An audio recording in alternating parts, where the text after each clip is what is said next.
Sid Davis Productions, the world leader in fear-mongering, at least until Fox News is invented. Beware, but don't be afraid to use your nails, boys! Yes, long before the days of the Los Angeles Rams and Chargers and the Golden State Warriors, this was the most notable thing that Inglewood, California was most known for. Dead air, dead air, dead air, dead air, dead air, dead air. Oh, Frank, you're back again. How many dead bodies was it this time? 16, sir! This is quite a very cheery soundtrack for a video about anti-homosexuality. Just saying. Ah, crap, I forgot my body cam.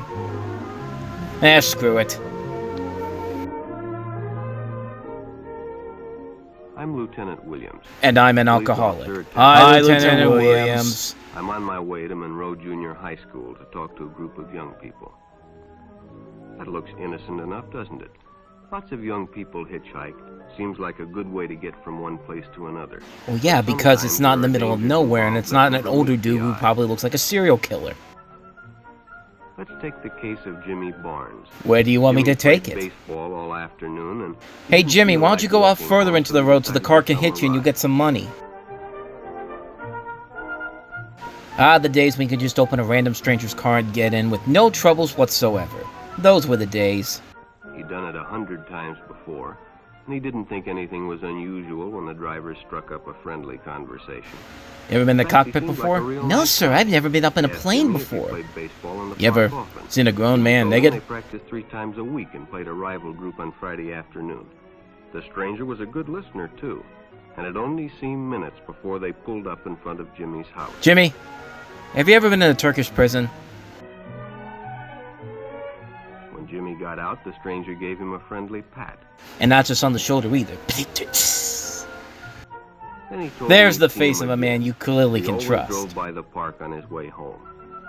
Oh, by the way, nice job of leading the stranger right to your house, buddy.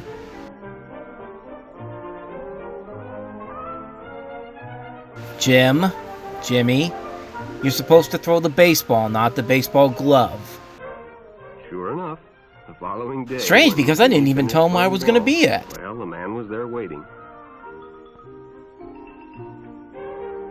On the way over, I've got this hot new song from Tomboy called It's Okay to Be Gay.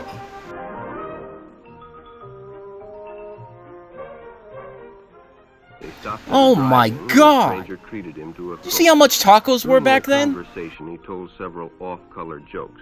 Your whole world is off-color.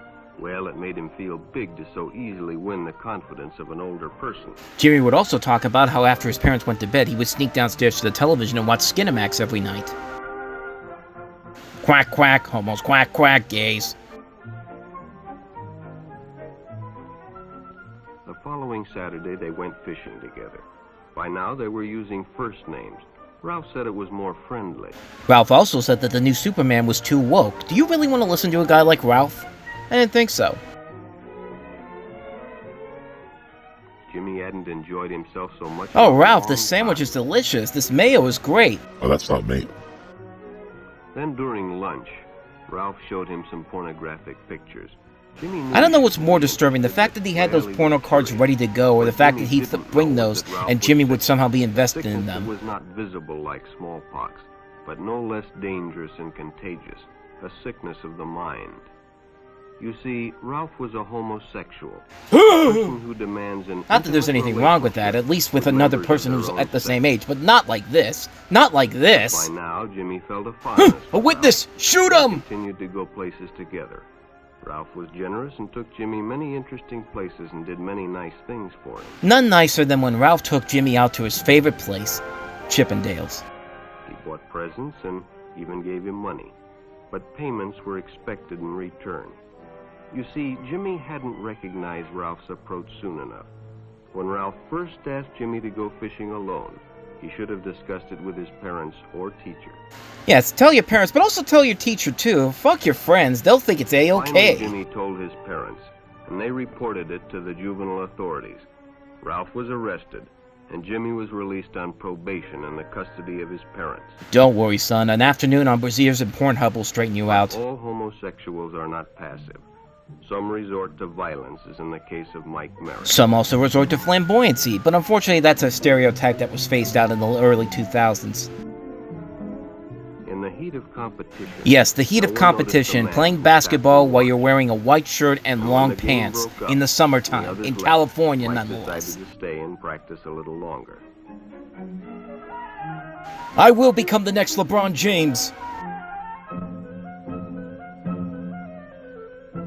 The stranger joined him. He was friendly and, well, it was... Yes, friendly. The dude is wearing a tux, looking like he just ditched his bride at the altar after he found out she slept with his best man. Shots, Mike realized he had already overstayed his time. After only a couple of shots. Which is what this dude in the tux is hoping it will take to go all the way. Hey-o! Finished. Sounded great to Mike. Chance to play longer and get a ride home, too. Yeah, it'll be great for the kid as well.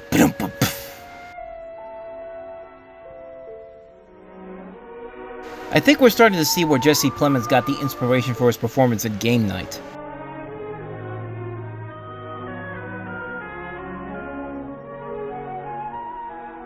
When they finished, the stranger told him he'd make a fine player someday if he got lots of practice. The companionship, the praise, the friendly attitude dispelled any misgivings Mike might have had about going with a stranger. He probably never realized until too late that he was riding in the shadow of death. You should see what the dude calls his penis. Evening, Mike Merritt traded his life for a newspaper headline. Extra, extra, read all about it. Dumbass kids in the 1950s keep falling for old creepy-looking dudes bullshit. We're not ready to tackle real problems yet. Hurry, hurry, hurry! Afternoon delivery. They only casually noticed the two boys that raced by in the afternoon traffic. Get a real job, you fucking They didn't losers! pay much attention to the car that drew up shortly afterwards, until the man called them over. Would one of you kids' name be Ben Dover?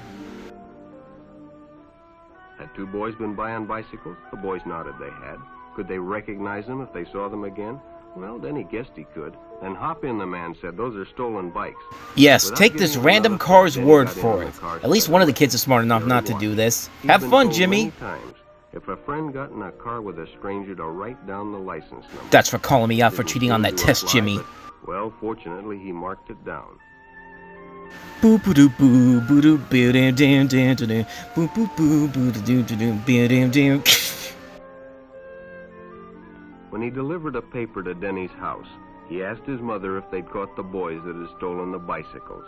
Denny hadn't returned, so he told her the story. And gave Why her did you the wait until paper the with next the morning to license tell me number. about this? Yeah, your son is on the cusp of potentially being murdered or raped or God knows what else, but please, take all the time you need, no hurry. Necessary information, and the stranger's car was quickly spotted. It was a good example of how important By it is to God, that always scene get looks the license incredibly number staged. I mean, the and car description literally of any should have stranger seen who that there takes was a young no person pathway off the out road, of there, no so... matter what they tell you. Yeah, I don't know what to tell you on that one. Who's your supervisor? I know my rights. I'll have your jobs. I'll sue your asses.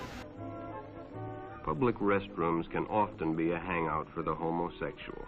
Well, thank you for making sure I never use a public bathroom ever again. The homosexual's coming to get you, kid. They take the shortcut under the pier, but the others preferred to take the more traveled way home. Oh no, it's Matt Gaetz. Dude thinks he's the Terminator of pedophiles with his music. Free PlayStation 5 and OnlyFans models here. Come and get it. See, this is Eddie Haskell getting his comeuppance for fucking over the Beaver and Wally so much. The shortcut under the pier didn't seem like a good idea at all. Curses! My plan has been furrowed again. Anyway, back to Congress. After all, it's more fun to stay with your friends anyway. Yeah, who needs the touch of a homosexual man when you can experience the same thing with your friends the same age? Wait, that didn't sound right. The decision is always yours, and your whole future may depend on making the right one. So no matter where you meet a stranger, be careful if they are too friendly, if they try to win your confidence too quickly, and if they become overly personal. One never knows when the homosexual is about. He may appear normal, and it may be too late when you discover he is mentally ill. So keep with your group. And don't go off alone with strangers unless you have the permission of your parent or teacher. Now, if you'll excuse me, as part of my rehab program for being a homosexual who tried to seduce a young boy, I must talk to the young people about what I did and how you should not have the same thing happen to you. Ah, what a twist this was. Good night, everybody.